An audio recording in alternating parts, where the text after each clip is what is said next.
ఆంధ్ర తెలంగాణలో తక్కువ ఫీజులతో high quality results ఇస్తున్న ఏకైక సంస్థ తిరుమల్ ఐఏఎస్ ఇన్స్టిట్యూట్. ఒక్క రోజుతో ప్రపంచం ఆగిపోదు, కానీ అదేంటో న్యూ ఇయర్ అంటే చాలు ఫుల్గా తాగాలి.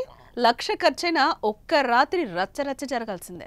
పాత సంవత్సరం పోయిందనే బాధ, కొత్త సంవత్సరం వచ్చిందనే సరదాతో మొత్తానికి న్యూ ఇయర్ సెలబ్రేషన్స్కు మద్యం ఏరులై పారాల్సిందే. ఎప్పటిలాగే ఈసారి కూడా మందుబాబులు రికార్డు సృష్టించారు.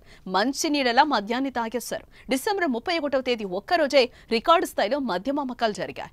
సుమారు 403 కోట్ల మద్యాన్ని తాగేసి తెలంగాణ ప్రభుత్వానికి భారీగా ఆదాయాన్ని సమకూర్చారు. గతంతో పోల్చితే ఈసారి మద్యం అమ్మకాలు రికార్డు సృష్టించాయి. కేవలం 31వ తేదీనే కాదు, ఆఖరి సంవత్సరం ఆఖరి రోజుల్లో కూడా భారీగా తాగారు. డిసెంబర్ 28 నుంచి జనవరి 1 ఉదయం వరకు కేవలం 5 రోజుల్లోనే దాదాపు 1800 కోట్ల విలువైన మద్యం మందుబాబులు తాగేసినట్లుగా ఎక్సైజ్ శాఖ వర్గాలు వెల్లడించాయి. సాధారణ రోజుల్లో తెలంగాణ వ్యాప్తంగా 100 కోట్ల నుంచి 150 కోట్ల మద్యం అమ్మకాలు జరుగుతూ ఉంటాయి. వీకెండ్స్లో అయితే ఈ లెక్క 200 కోట్ల నుంచి 300 కోట్ల వరకు ఉంటుంది. కానీ డిసెంబర్ నెల చివరి వారంలో మాత్రం మద్యం అమ్మకాలు డబుల్ అయ్యాయి.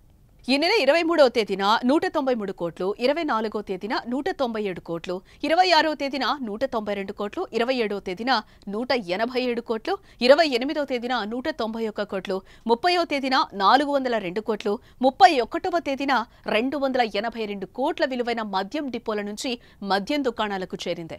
గత ఏడాదితో పోలిస్తే ఈ ఏడాది 200 కోట్ల విలువైన మద్యం విక్రయం జరిగింది.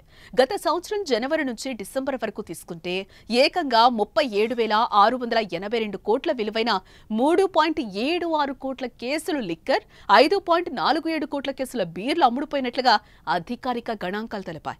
తెలంగాణ వ్యాప్తంగా 2,620 మద్యం షాపులు, 1,117 బార్ అండ్ రెస్టారెంట్లు, పబ్స్ ఉండగా ఆయా దుకాణాలకు 19 డిపోల నుంచి బావరేజ్ సంస్థ మద్యం సరఫరా చేస్తోంది. అటు ఏపీలోనూ ఇదే తరహా పరిస్థితి నెలకొంది.